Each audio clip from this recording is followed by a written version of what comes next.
bienvenidos. Estamos empezando nuestro tiempo devocional en esta mañana, el día de hoy. Estamos en nuestro devocional número 105 basado en el libro de los Salmos. El título de nuestro devocional en esta mañana es Bendición de Dios por su fidelidad. Bendición de Dios por su fidelidad. Vamos a hacer nuestra lectura que nos va a servir para tener nuestro tiempo devocional en esta mañana. La lectura es el Salmo 105. Dice la palabra de Dios: alabad a Jehová, invocad su nombre, dad a conocer sus obras en los pueblos, cantadle salmos, hablad de todas sus maravillas, gloriaos en su santo nombre, alégrese el corazón de los que buscan a Jehová, buscad a Jehová y su poder, buscad siempre su rostro, acordaos de las maravillas que él ha hecho, de sus prodigios y de los juicios de su boca. Oh vosotros, descendencia de Abraham, su siervo, hijos de Jacob, sus escogidos. Él es Jehová, nuestro Dios. En toda la tierra están sus juicios. Se acordó para siempre de su pacto, de la palabra que mandó para 1000 generaciones, la cual concertó con Abraham, y de su juramento a Isaac, la estableció a Jacob por decreto, a Israel por pacto sempiterno, diciendo: a ti te daré la tierra de Canaán, como porción de vuestra heredad, cuando ellos eran pocos en número y forasteros en ella, y andaban de nación en nación, de un reino a otro pueblo. No consintió que nadie los agraviase, y por causa de ellos castigó a los reyes. No toquéis, dijo, a mis ungidos, no hagáis mal a mis profetas. Trajo hambre sobre la tierra y quebrantó todo sustento de pan. Envió un varón delante de ellos, a José, que fue vendido por siervo.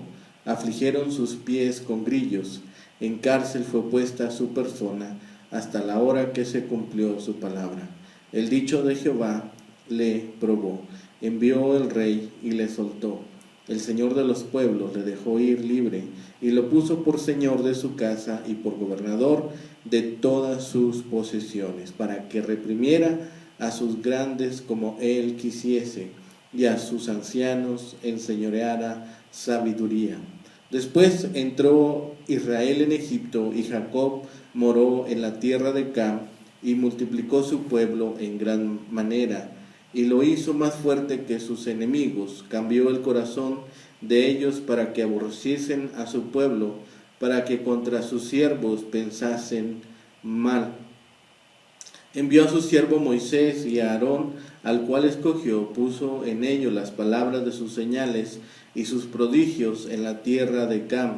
Envió tinieblas que lo oscurecieron todo, no fueron rebeldes a sus palabras, volvió sus aguas en sangre y mató sus peces. Su tierra produjo ranas, hasta en las cámaras de sus reyes habló, y vinieron enjambres de moscas y piojos en todos sus términos. Les dio granizo por lluvia y llamas de fuego en su tierra. Destrozó sus viñas y sus higueras, quebró los árboles de su territorio. Habló y vinieron langostas y pulgón sin número, y comieron toda la hierba de su país y devoraron el fruto de su tierra. Hirió de muerte a todos los primogénitos en su tierra, las primicias de toda su fuerza, los sacó con plata y oro, y no hubo en sus tribus enfermo. Egipto se alegró de que salieran, porque su terror había caído sobre ellos. Extendió una nube por cubierta y fuego para alumbrar la noche. Pidieron e hizo venir codornices y los sació de pan del cielo. Abrió la peña y fluyeron aguas, corrieron por los sequedales como un río, porque se acordó de su santa palabra, dada a Abraham su siervo. Sacó a su pueblo con gozo, con júbilo a sus escogidos, les dio las tierras de las naciones, y las labores de los pueblos heredaron, para que guardasen sus estatutos y cumpliesen sus leyes. Aleluya. Bien, este es un salmo de alabanza que centra su atención en las experiencias positivas de Israel en su historia primitiva. Es en contraste con el Salmo 116, que repasa el mismo periodo de la historia, pero con el énfasis en la falta de fe del pueblo. Este poema alaba la fidelidad a Dios, a su pacto con Abraham en la vida de su gente. El pueblo tenía que recordar ser fiel a Dios, que nunca había olvidado ser fiel a Él. El Salmo nos da un llamado a alabar a Dios. El pacto de Dios con Abraham queda expuesto, las experiencias anteriores del pueblo de Dios se recuerdan, la experiencia de José, la experiencia de Israel en Egipto, la gran liberación que sufrió Israel y las grandes provisiones. La promesa de Dios a Abraham también es traída a colación.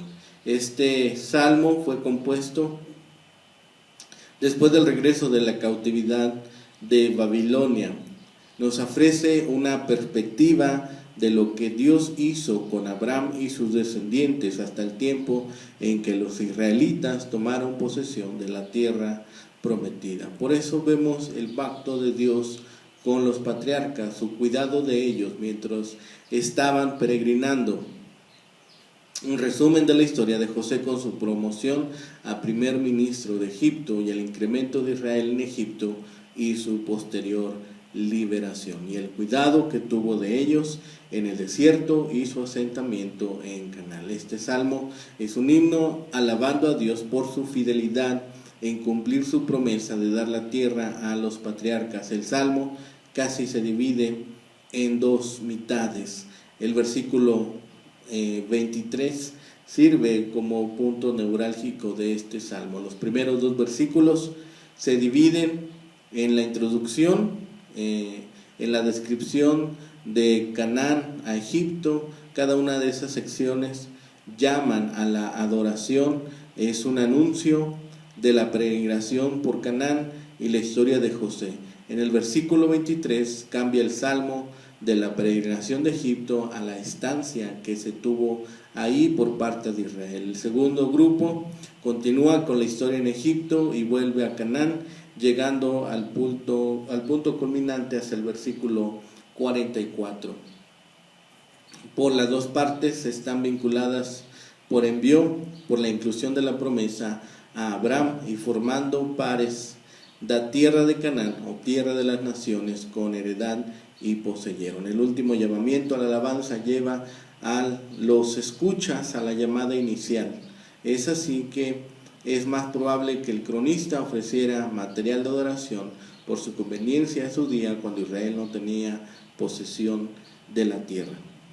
Una parte de este salmo aparece en el primer libro de Crónicas, capítulo 16, versículo 8 al 22, siendo allí las circunstancias la ocasión de el arca de Sión, con la institución de los servicios en Jerusalén, cuando David entregó el cargo del cántico a Asaf. Es este salmo el que nos muestra este llamamiento a alabar a Dios. El Salmo 105 repasa la historia nacional de Israel, comenta el pacto de Dios con Abraham relacionado a la promesa de la tierra e identifica los elementos que movieron a los hijos de Jacob a ocupar esas tierras. El Salmo, en efecto, tiene un carácter didáctico, pero su contexto histórico inicial es con respecto al culto, como lo revela esta llamada a la alabanza.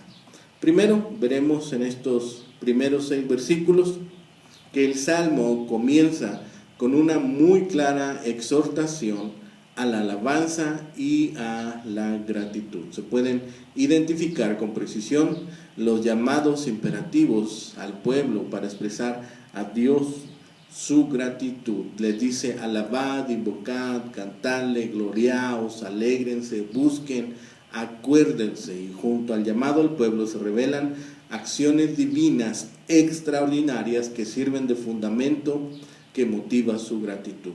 Sus obras, sus maravillas, su santo nombre, su poder, su rostro, sus prodigios y los juicios de su boca.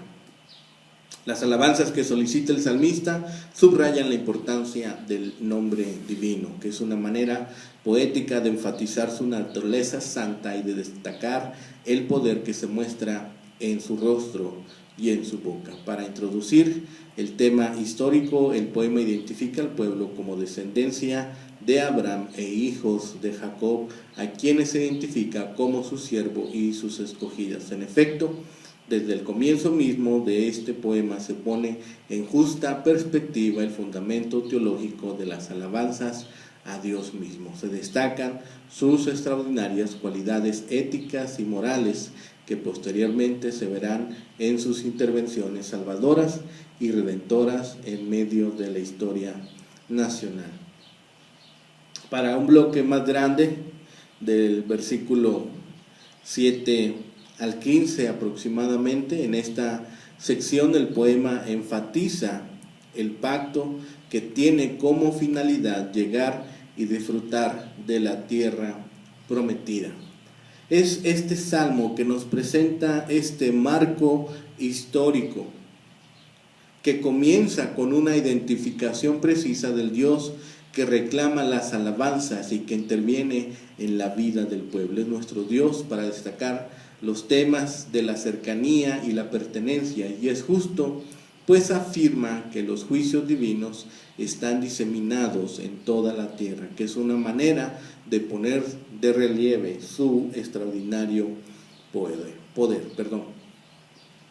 Es en estos versículos, como comentábamos, del versículo 7 al 15, ese pacto o alianza, aunque se hizo inicialmente con Abraham, se reiteró en juramento a Isaac y se reafirmó por decreto a Jacob y por pacto eterno a Israel. Esa promesa divina es la que garantiza la llegada y conquista de la tierra prometida, pues durante ese periodo el pueblo no era grande ni tenía las adecuadas posibilidades políticas, económicas o militares para lograr esa meta por su cuenta, sin la intervención redentora y liberadora del Señor. Sin embargo, Dios transformó un grupo poco numeroso a una comunidad compleja que era similar a las estrellas del cielo. La promesa divina de llegar y heredar la tierra de Canaán tiene significación especial, no solo porque constituye un elemento indispensable en la formación de la nación, sino porque en esa época era una caracterizada por dificultades y limitaciones, por conflictos y por angustias, por peligros y ansiedades. Y aunque históricamente fue una historia precaria, una situación precaria la que vivieron, fue un periodo de esperanza, incluso para enfatizar las virtudes de los patriarcas, a los cuales se les llegó a conocer como ungidos y profetas, que es una manera de destacar las virtudes que representaban. Para el versículo 16 al 22 se presenta la misericordia divina en la época de José. Luego de muchas vicisitudes, el faraón de Egipto nombra a este hombre en un lugar especial de responsabilidad y honor, descrito en el Salmo como señor de la casa y gobernador de todas sus posesiones. Las diversas crisis que afectaron la vida de José no pudieron evitar la manifestación de la misericordia del Señor. Pues las dificultades humanas no pueden detener la voluntad divina. Una vez más se manifiesta el tema de la soberanía como factor de importancia en la enseñanza. Para el versículo 23 al 36 se pone de manifiesto las experiencias durante el cautiverio y opresión del pueblo de Israel en las tierras de Egipto. Es un periodo que se puede caracterizar por la esclavitud, los trabajos forzosos, la angustia nacional y la desesperanza colectiva. Sin embargo, ese fue el momento del levantamiento de dos figuras de gran importancia, Moisés y Aarón, quienes se convirtieron en protagonistas y agentes de la liberación. En ese contexto, las tradiciones nos muestran las plagas que afectaron al pueblo de Egipto para propiciar la liberación del pueblo de Israel, las cuales son llamadas señales y prodigios, que es una manera de destacar la intervención divina en el proceso. Y aunque el Salmo solo menciona 7 de las 10 plagas, ese mismo número, conocido en la antigüedad por su simbología de perfección o para describir algo completo, revela que fueron calamidades completas y perfectas para terminar con el cautiverio y la opresión del pueblo de Dios. Para el salmista, hacia el final, nos empieza a mostrar del versículo 37 al 42 el periodo de la salida de Egipto y el peregrinar por el desierto. Aunque físicamente fue azaroso y complejo, teológicamente fue grato y edificante, pues representa el hito fundamental en el cumplimiento de la promesa de Dios. La salida representó para el pueblo no solo la liberación política, sino el disfrute pleno de la salud y gran prosperidad económica. Además, la intervención salvadora de Dios se hacía realidad palpable a diario. Extendió una nube por cubierta, que en el libro del Éxodo se describe como una columna de humo por el día, y de noche se aparecía el fuego para alumbrarlos. Hasta Egipto se alegró de la salida, pues se libraron de las calamidades que ellos representaban. Durante el peregrinar de liberación no les faltó la alimentación y mitigaron su sed de forma extraordinaria. No se hace referencia a las infidelidades del pueblo, pues el objetivo es esencialmente optimista y positivo: destacar las acciones liberadoras y misericordiosas del Señor a favor de su pueblo escogido.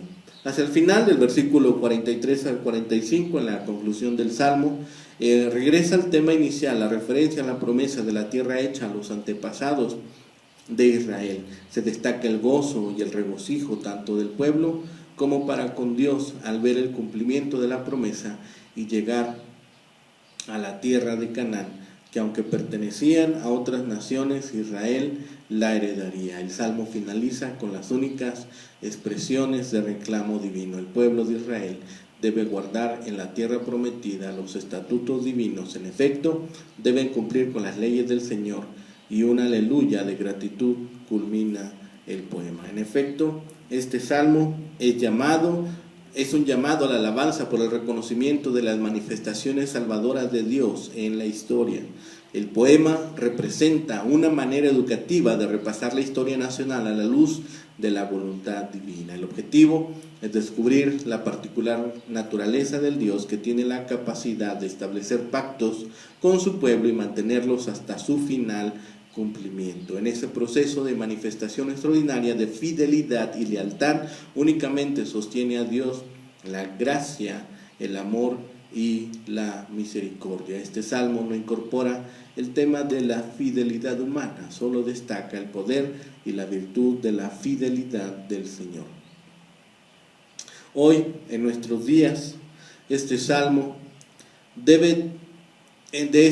debemos tomar en consideración varios asuntos de importancia. En primer lugar, la historia es el escenario de las manifestaciones más importantes de Dios en beneficio de la humanidad. Además, la característica divina que sirve de hilo conductor a través de la historia humana es su misericordia.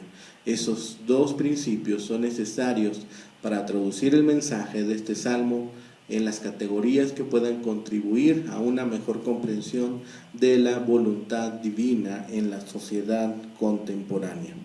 Jesús siguió esta misma tendencia de enseñanza que nos presenta el Salmo. Utilizó las escrituras sagradas para revisar y afirmar las intervenciones del Señor en las vivencias del pueblo y aplicarlas en su vida, como es el caso concreto de la lectura que realizó en la sinagoga. En Lucas 4, 18 al 21 vemos este pasaje, cuando relacionó el mensaje del profeta Isaías 61, versículo 1 al 3, con su ministerio liberador en Israel. En efecto, para Jesús, el Dios bíblico es el Señor de la historia. De esa manera nos indica que los espacios humanos son los lugares adecuados para las manifestaciones extraordinarias de la misericordia y el amor de Dios. Son pues maravillosas las obras de Dios. Gloriémonos en su santo nombre. El Dios de la historia, el Dios que interviene en la historia del hombre, es el mismo Dios que nos ha dado su promesa. Entonces demos gracia y alabanza a su santo nombre por lo que ha hecho, por lo que esté haciendo y por lo que hará en nuestras vidas. A veces pareciera en la vida diaria que Dios está lejos, pero persistamos en su búsqueda. Dios recompensa a quienes lo buscan en sinceridad. Jesús prometió: buscad y hallaréis. David sugirió un método valioso para encontrar a Dios: familiarizarse con la forma en que Él ha ayudado a su pueblo en el pasado. La Biblia narra la historia del pueblo de Dios. Al buscar en sus páginas, descubriremos a un Dios amoroso que espera que le encontremos, a un Dios amoroso que nos espera con sus brazos abiertos para mostrarnos su amor y su misericordia. El propósito de Dios en salvar a los israelitas era para que guardasen sus estatutos y cumpliesen sus leyes. Demasiado a menudo usamos nuestras vidas y libertad para agradarnos solo a nosotros mismos, pero deberíamos honrar a Dios. Ese es el propósito de Él para nuestras vidas y lo que motivó que nos diera su palabra. Gracias a Dios por la bendición de tener su palabra. Gracias a Dios por lo que hace en nuestras vidas. Que tengan un excelente día. Que el Señor les bendiga.